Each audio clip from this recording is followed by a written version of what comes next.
하나님의 말씀 성경 공부 히브리서 3장입니다. 히브리서 3장의 제목입니다. 같이 보겠습니다. 모세보다 우월하신 그리스도, 그리고 두 번째 경고, 모세 아래에서의 불순종의 교훈. 3장에 대한 설명입니다. 우리 같이 보겠습니다.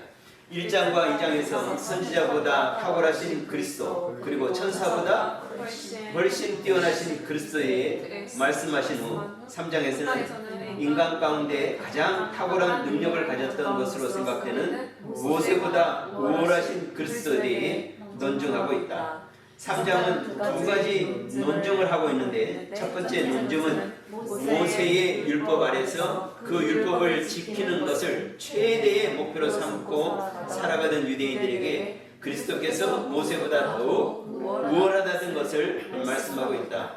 그리고 후반부 두 번째 논증은 모세가 비록 하나님께 크게 쓰임을 받은 뛰어난 자이나 출애굽 과정에서 드러난 바와 같이 모세 아래에서 이스라엘이 불순종으로 실패했던 것을 경고하면서 그리스도 안에서 믿음으로 다시 실패하지 않을 것을 교훈하고 있다. 3장에 대한 설명을 미리 같이 봤습니다.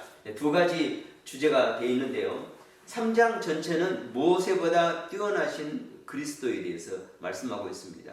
그럼 3장의 주요 내용을 보면은요, 설명에서 보았던 것과 같이 모세보다 우월하신 그리스도에 대한 말씀이 1절로부터 6절, 그리고 두 번째 논증은 경고를 통한 교훈인데, 모세 아래서의 이스라엘의 불순종을 통해서 주는 교훈의 말씀이 7절로부터 19절 말씀입니다. 그럼 먼저 모세보다 우월하신 그리스도에 대한 말씀에 대한 설명을 우리 먼저 같이 보겠습니다. 히브리서 저자는 유대인들이 모든 피조물 중 가장 뛰어나게 여겼던 천사와 모세라는 두 존재보다 그리스도가 훨씬 뛰어나고 우월하다는 것을 말씀하며, 그리스도를 믿는 믿음이 얼마나 소중하고 절대적인 것인지 강조하고 있다. 모세는 율법을 대표할 만큼 크고 위대한 이스라엘 민족의 지도자였다. 그러나 모세가 아무리 크고 위대했다 할지라도 인간의 연약함과 죄성과 그 인간의 한계를 가진 자로서 하나님의 위대한 구속사역을 완성할 수 없었다. 그것을 온전히 완성할 수 있는 분은 오직 예수 그리스도의 한 분뿐이다. 저자는 그리스도가 모세보다 인격적이며 존재론적 측면에서 우월하다 말씀하면서, 모세는 하나님의 집의 일부분에 지나지 않으나 그리스도는 그 집을 지으신 자로서 뛰어나며, 사역적인 측면에서 모세는 하나님의 집의 종 사환으로 일하였으나 그리스도는 하나님과 함께 그 집을 다스리는 아들로서 탁월하시다 말씀하고 있다. 설명입니다.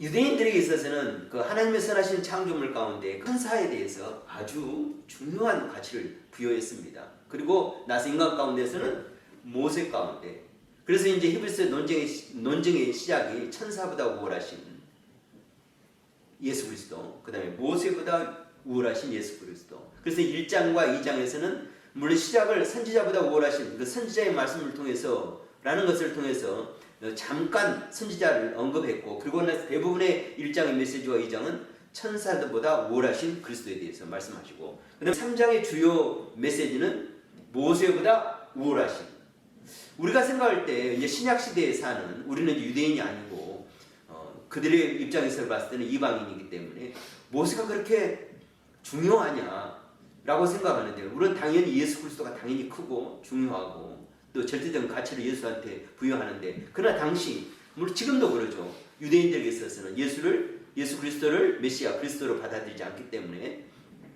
당시도 뿐만 아니라 지금도 그러고 당시에서 있어도 예수 그리스도, 모세는 엄청난 존재였습니다. 그래서 그들의 입장에서 예수님을 감히 모세에다 비교해 할 정도로, 지금 우리가 입장에서는 모세는 예수님한테 비교 대상이 아니죠. 예수는 그리스도이심을 우리가 믿고, 이방인이기 때문에 우리가 처음 복음을 먼저 접했고, 그 다음에 구원을 먼저 접하고, 그리고 나서 이제 모세를 알게 되었기 때문에 그러지만, 그러나 유대인의 입장에서, 그리고 당시의 유대인의 입장에서는 예수님을 모세에 비교한다는 것은 말이 안 돼요.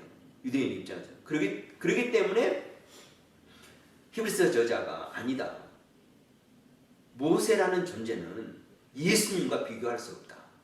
라고 말씀하면서 예수님의 그 탁월하심, 뛰어나심, 우월하심에 대해서 성경을 인용해서, 구약을 인용해서 말씀해 주고 있습니다. 이제 그런 입장에서 우리가 이제 히브리서를 보면 히브리서를 좀 더 쉽게 이해할 수 있습니다. 지금 우리가 히브리인이 아니기 때문에, 유대인이 아니기 때문에 이것에 대한 가치가 이렇게 클까, 이런 논증이 꼭 필요할까 하지만, 그러나 당시 시점에서 또한 지금의 유대인에게 있어서도 역시 이 논증은 굉장히 유효하고 필요한 논증이며 또 증거입니다. 그래서 3장 전체에서 히브리서 기자가 예수 그리스도의 탁월하시고 우월하심에 대해서 1장 2장에서 천사, 그리고 3장에서 모세. 근데 모세는 율법의 대표자죠. 그래서 모세 오경이라고 말합니다.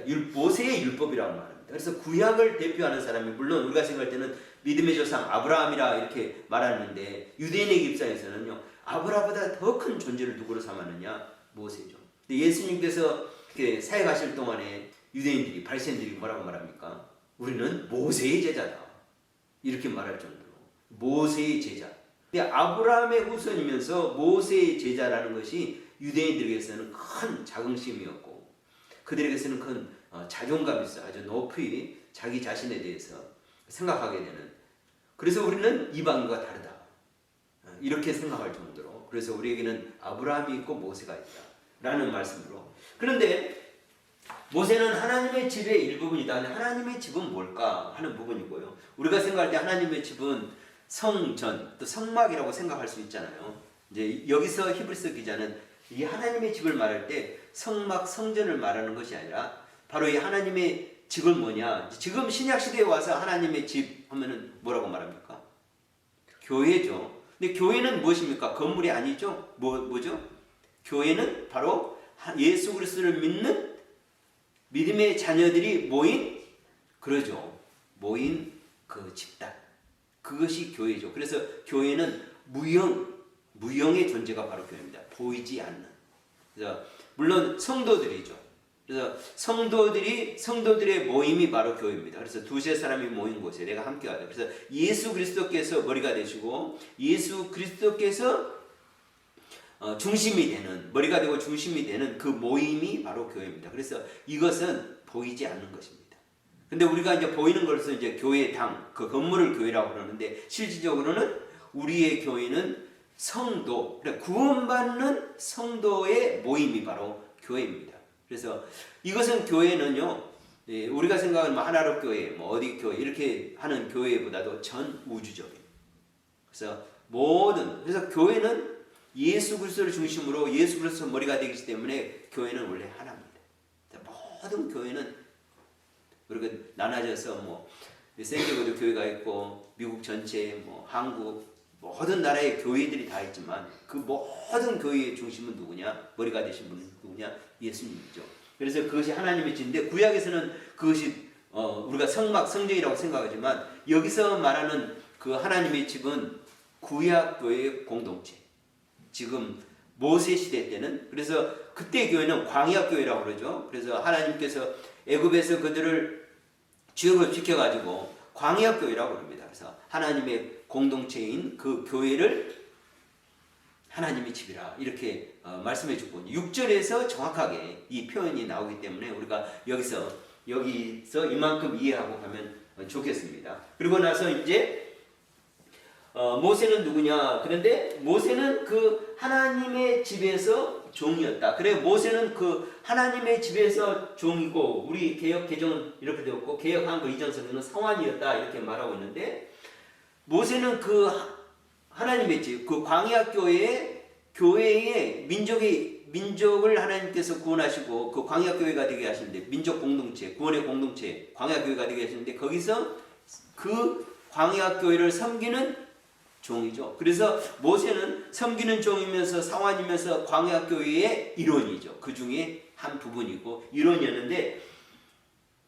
그런데 예수 그리스도께서는 하나님과 함께 그 집을, 그리고 광야 교회를 구원하고 다스리고 인도하시고, 하는 분이 누구냐? 바로 예수 그리스도다. 그래서 그 집을 다스리시는 아들로서, 그러니까 다스리신 분이 높으냐? 그 교회, 그 광야 교회의 일원이면서 종 상환이 높으냐 하는 부분에 대한 설명의 메시지가 또 논증이 3장에서 계속되고 있습니다. 그러면 모세보다 우월하신 그리스도에 대한 말씀 1절로부터 6절은 이제 두 부분으로 히브리서 기자가 말씀해주고 설명해주고 있는데, 먼저는 인격적이며 존재론적 측면에서 모세보다 우월하신 그리스도, 왜 그리스도가 모세보다 우월하냐 하는 논중. 그리고 이제 두 번째, 사역적인 측면에서 모세보다 우월하신 그리스도, 5절 6절 이렇게 말씀합니다. 히브리서 기자는 이 설명을 반드시 해야 할 필요가 있었습니다. 설명했던 것 같이, 말씀했던 것 같이, 왜 유대인들은 모세를 지극히 크기 때문에, 그리고 예수는 모세에 비교할 수 없다. 왜? 예수를 믿지 않고 예수를 죽였던 사람들, 그리고 또 예수를 믿다가 다시 유대교로 돌아가는 사람들, 왜 그랬을까? 왜? 모세가 너무 크다고 생각하기 때문에, 그리스도보다 크다. 그래서 여기에 대해서 히브리서 기자는 성경을 통해서, 구약 성경을 통해서 그들에게 논증해야 될 필요가 있었고, 또 설명해야 될 필요가 있었고, 확인시킬 필요가 있었기 때문에 이렇게 말씀해주고 있습니다. 그럼 성경 말씀 같이 보겠습니다. 인격적이며 존재론적 측면에서 모세보다 우월하신 그리스도의 말씀 1절로서 4절. 그러므로 함께 하늘의 부르심을 받은 거룩한 형제들아, 우리가 믿는 도리에 서으시며 대제사장인 예수를 깊이 생각하라. 우리가 신앙생활하면서 예수를 깊이 생각해야 됩니다. 예수님이 누구인가 하는 부분에서. 그런데 그러므로 하는 바는 이제 천사보다 우월하신 1장 2장 말씀하죠. 천사보다 우월하신 그리스도에 대해서 설명하고, 그러므로 이제 하늘의 부르심을 받은 거룩한 형제들아, 구원받는 성도들아, 우리가 어떻게 구원을 받았느냐? 하늘의 부르심을 받았다. 우리는 그래서 거룩한 형제들이 되었다. 그래서 우리가 믿는 도리의 사도시며, 이 사도는 우리가 말하는 예수님의 제자 12사도를 말하는 것이 아니라 예수님을 말씀합니다. 사도시며 대제사장인 예수를 생각하는, 예수님이 왜 사도일까? 이런 생각이 드는데요. 사도를 영어 성경에 보면은 뭐라고 말합니까? The apostle이라고 말합니다. apostle이라는 말은 헬라어로 보내심을 받는 자라는 뜻입니다. 사도라는 말이 보내심을 받았다. 누구로부터 보내심을 받았냐? 예수 그리스도는 누구로부터? 하나님 아버지로부터.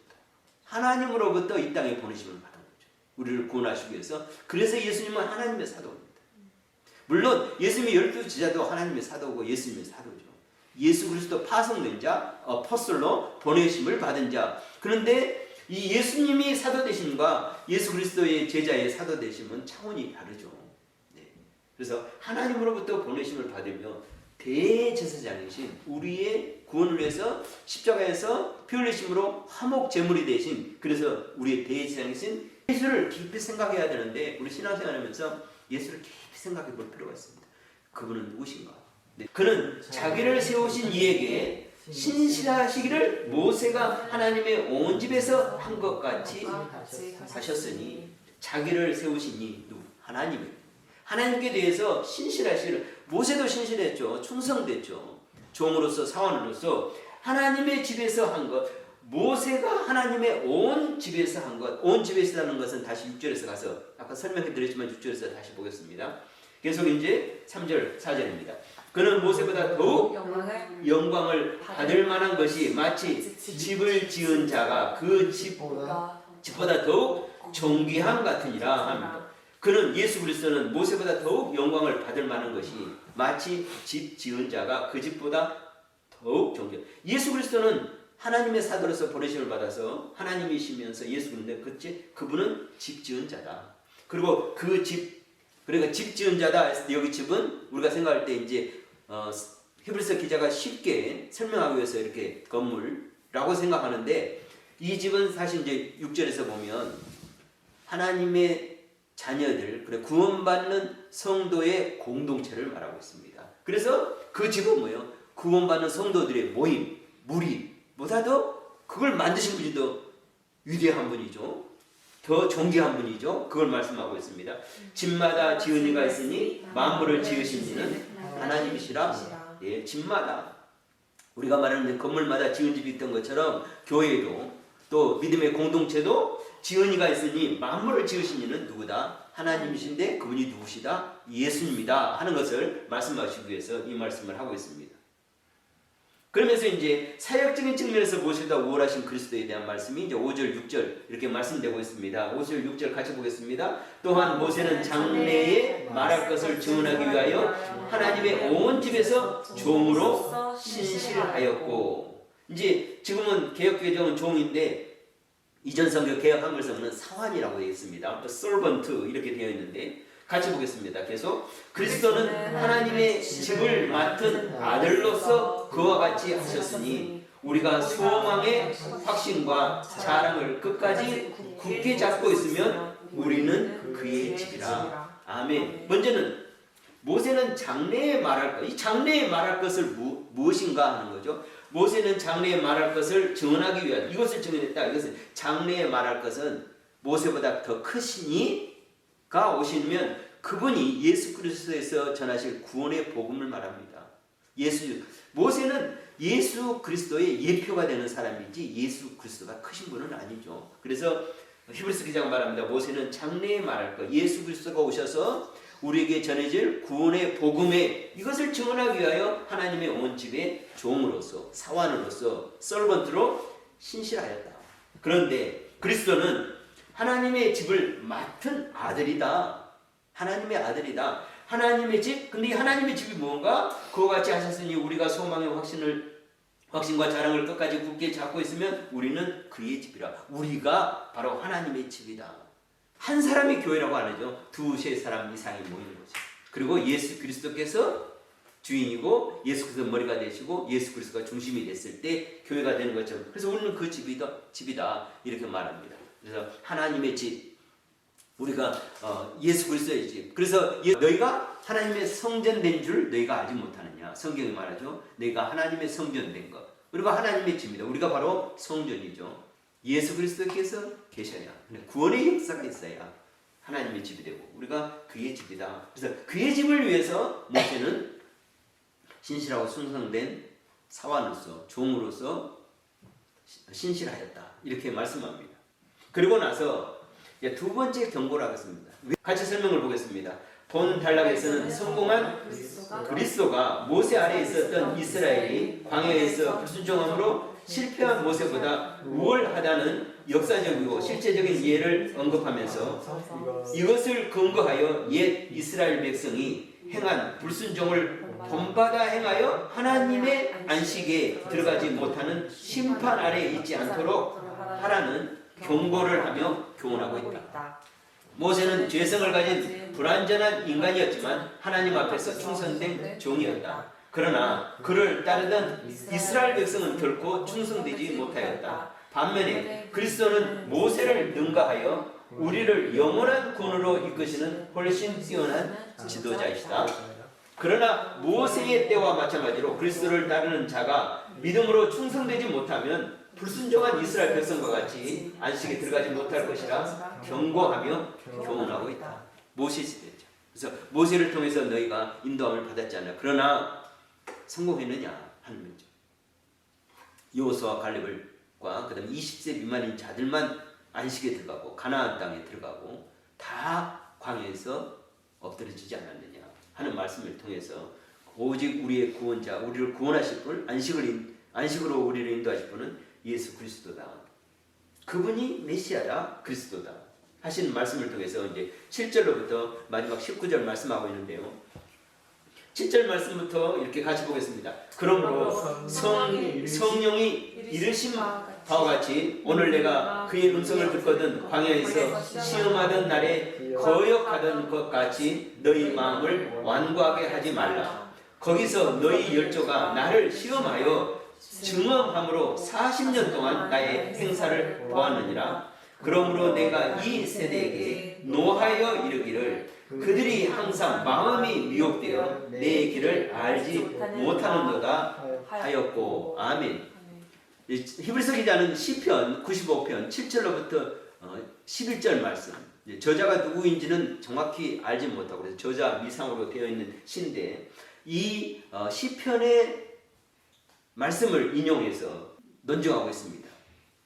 예수 그리스도의 탁월하심에 대해서. 그런데 이 시편이 성령이 이르신 말씀이다 이렇게 말합니다. 저자가 썼는데 어떤 시인이 이 노랫말을 만들어서 시편을 만들어서 노래했는데 이것이 성령이 이르셨다라는 거죠. 모든 성경은 하나님의 감동으로 된 것이다. 시편뿐만 아니라 모든 성경이 누구로부터 주어진 말씀인가? 성령이 이르신 말씀이다 하면서 성령의 말씀으로 시편의 95편 7절부터 11절을 인용하면서 오늘 너희가 그의 음성을 듣거든. 그러면서 이 하나님의 시편의 말씀이 오래전에 기록되어 있지만 이러나 성령이 이르신 바와 같이 하면서 오늘 너희에게. 그러니까 하나님의 말씀은 항상 살아있는 거죠. 그래서 성경이 뭐 천몇백 년, 이천몇 이렇게 오래전에 기록되어 있지라도 이 성경은 살아있는 말씀입니다. 오늘 우리가 살아서 듣게 되는 말, 오늘의 말씀으로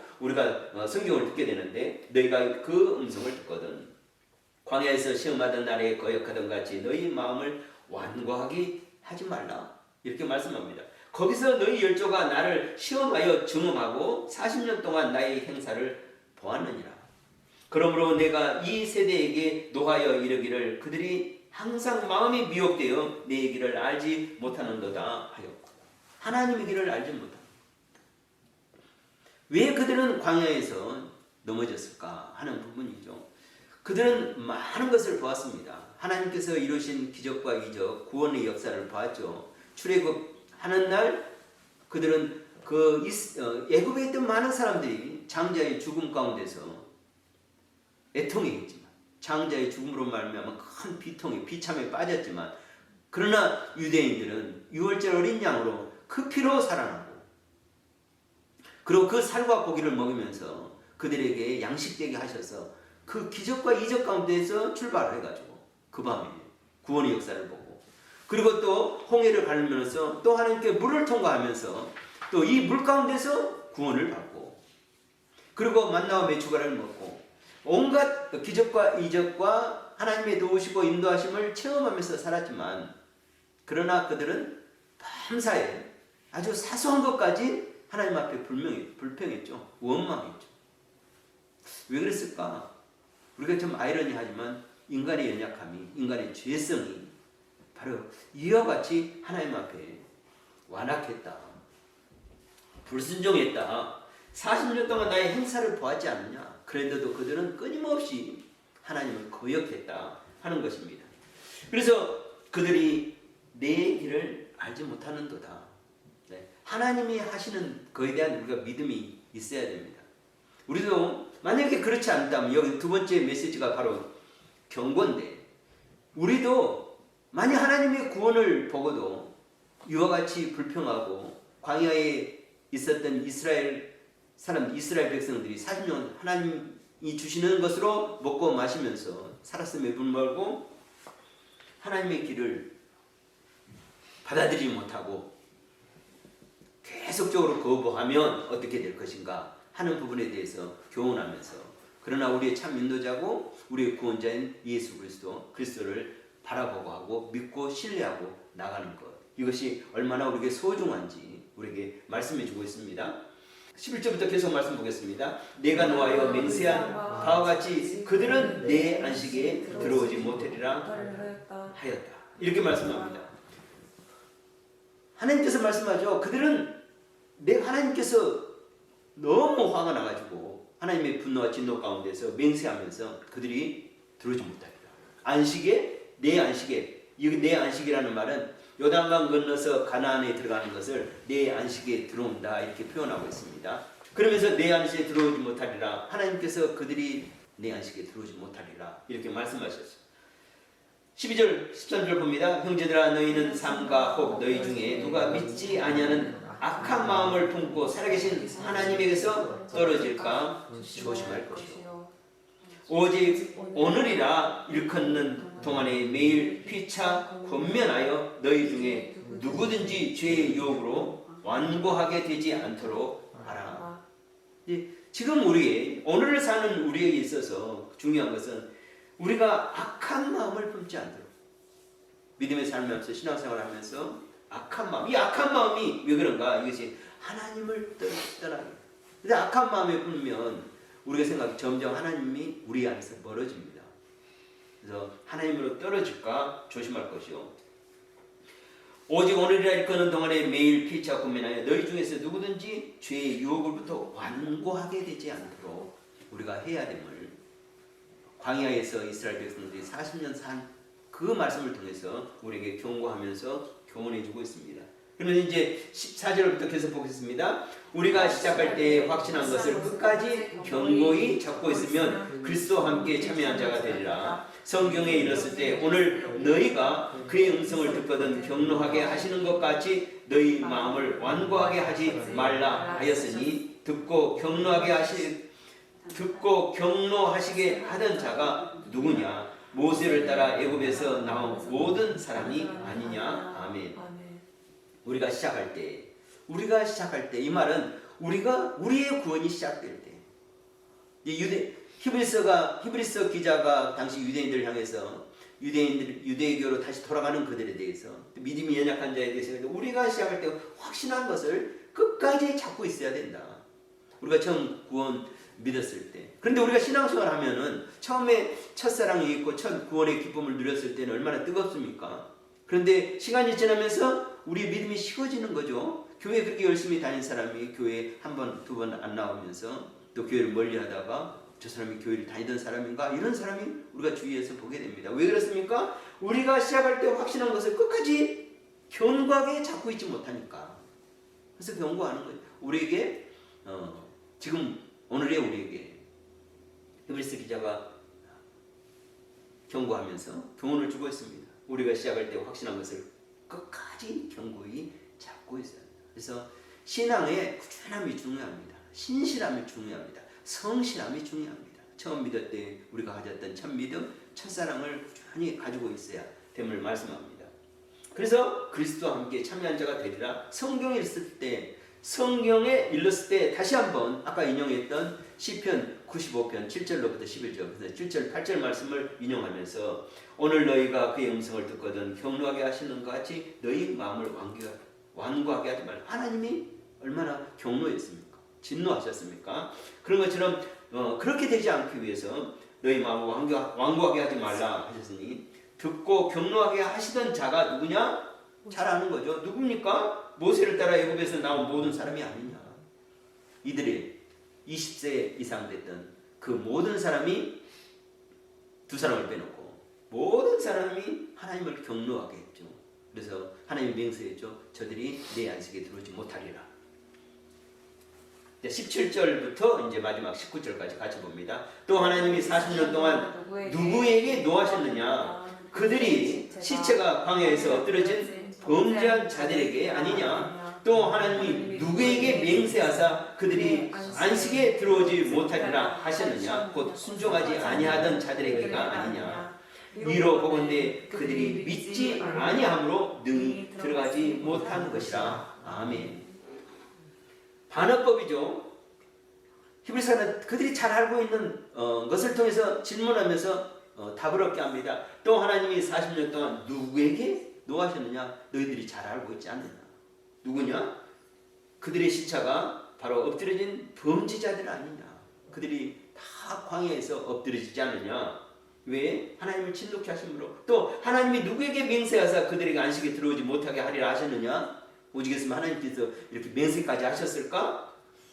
곧 순종하지 아니하던 자들에게 아니냐? 광야에서 끊임없이 불순종하던 그들에게 맹세하면서 너희는 안식에 들어오지 못하리라. 그리고 이로 보건대 결론적인 부분이죠. 3장의 결론적인 부분이죠. 그들이 믿지 아니함으로 능히 들어가지 못한 것이라. 이렇게 말씀합니다. 믿음이 얼마나 소중한지, 귀한 것인지. 하나님께서 그들을 인도하셨습니다. 유월절 어린 양의 피로 그들의 문설주와 문지방의 바르름으로, 그리고 그 고기를 먹고 그 사람 취함으로 그들이 힘을 얻어서 구원 얻어서 나왔으면, 그리고 홍해 바다를 건넜으면, 그리고 만나와 메추라기 얻었으면 하나님께서 앞으로의 우리의 모든 과정도 인도하시리라. 하나님께서 약속하신 그 가나안 땅에 우리를 반드시 그곳에 들어가서 안식하게 하시리라 하는 믿음을 가졌어야 되는데 그들은 계속적으로 하나님의 기적과 이적을 증언하면서도 끊임없는 불평과 불만으로 하나님을 진노케 하는. 그래서 우리 또한 그렇습니다. 우리가 구원을 받았고 하나님의 자녀가 되었고 하나님의 권속이 되었으니 앞으로 하나님께서 우리의 삶 가운데서 모든 것을 다 우리의 필요한 것을 이루시리라 하는 것에 대한 우리는 강한 믿음과 확신을 가지고 우리 믿음 생활을 해야 됨을 이렇게 말씀해 주고 있습니다. 우리 같이 교훈을 보겠습니다. 모세는 율법을 대표하는 크고 위대한 사람이었다. 그러나 그가 아무리 크고 위대하다 할지라도 하나님의 구원 사역을 완성할 수 없었습니다. 성도는 어떤 사람이나 세력을 의지하지 않고 오직 그리스도 한 분만 믿고 의지하는 굳건한 신앙을 가져야 합니다. 우리는 사람을 의지하는 것이 아니고 아무리 훌륭하고 위대해도 모세처럼 그러나 우리 인간을 의지하는 것은 완전할 수 없습니다. 그래서 우리는 사람을 보고 신앙생활하는 것이 아니라 오직 누구를 보고 바라보고 예수 그리스도를 바라보고. 자, 두 번째, 광야에서 이스라엘 백성은 애굽의 것 죄악된 옛것을 잊지 못하고 그리워하며 불순종과 불신앙의 신앙으로 하나님의 심판을 자초하였습니다. 성도는 하나님께서 가장 좋은 것을 주시는 분이심을 믿고 신뢰하며 앞으로 전진하는 신앙으로 나가야 합니다. 하나님께서 이스라엘 백성들에게 광야에서 모든 것을 주었는데 그들은 항상 조금만 어려움이 있으면 불평하고 애굽으로 가자. 애굽에서 맛있는 거 먹었는데 애굽이 좋았는데 애굽의 삶이 뭡니까? 왜 하나님께서 애굽에서 구원했습니까? 그들이 노예 삶, 죄의 삶, 사망의 삶을 살고 있으니까 하나님께서 그들의 고통을 그들의 울부짖음을 들으시고 불쌍히 여기서 모세를 통해서 그들을 구원했는데 계속 옛 것을 찾는 거죠. 그 옛 습관을 그리워하고 그래서 우리의 신앙생활을 하면서도 믿음의 삶에서 우리가 구원을 받았으니까 옛것을 그리워하고 옛것을 돌이켜보면서 옛것으로 돌아가려고 하면 안 된다는 거죠. 그래서 성도는 앞으로도 하나님께서 더 좋은 것을 입고 하시라. 지금 인도하시리라. 지금 혹 우리의 삶께서 어려움이 있고 고난이 있고 지금 팬데믹이지만 그러나 분명히 우리는 앞을 보고 나가야 됩니다. 분명히 우리가 어려움을 준 것은 이유가 있을 거다. 그래서 믿음과 신앙을 가지고 하나님을 신뢰하면서 뒤를 돌아보는 신앙이 아니라 앞으로 전진하는 믿음으로 앞으로 나가는 우리의 신앙이 되어야 됨을 말씀해 주고 있습니다. 3장 모세보다 우월하신 그리스도 그리고 두 번째 경고 모세에서 불순종을 통해서 주는 교훈에 대한 말씀으로 우리 같이 함께 은혜를 나누었습니다. 기도하겠습니다. 하나님 아버지 감사합니다. 오늘 히브리서 기자를 통해서 귀하고 복된 말씀을 주시고 큰 은혜의 자리에 설 수 있도록 저를 인도하시니 하나님 감사합니다. 참 믿음, 우리가 늘 가졌던 그 구원의 믿음을 소중히 생각하고 끝까지 경고에 있어서 하나님 아버지의 안식에 들어가는 저희들 다 될 수 있도록 인도하여 주시옵소서. 광야에서 들어졌던 불순종의 그 이스라엘의 완악함을 통하여 우리가 깨닫고 이제는 더욱 하나님 앞에 믿음으로 나가며 순종하며 하나님의 역사를 이루어가는 거룩한 하나님의 사람으로 날마다 서기에 부정없는 저희들로 하나님 역사하여 주시옵소서. 모든 것 감사드리며 거룩하신 우리 주 예수님의 이름으로 기도드리옵나이다. 아멘.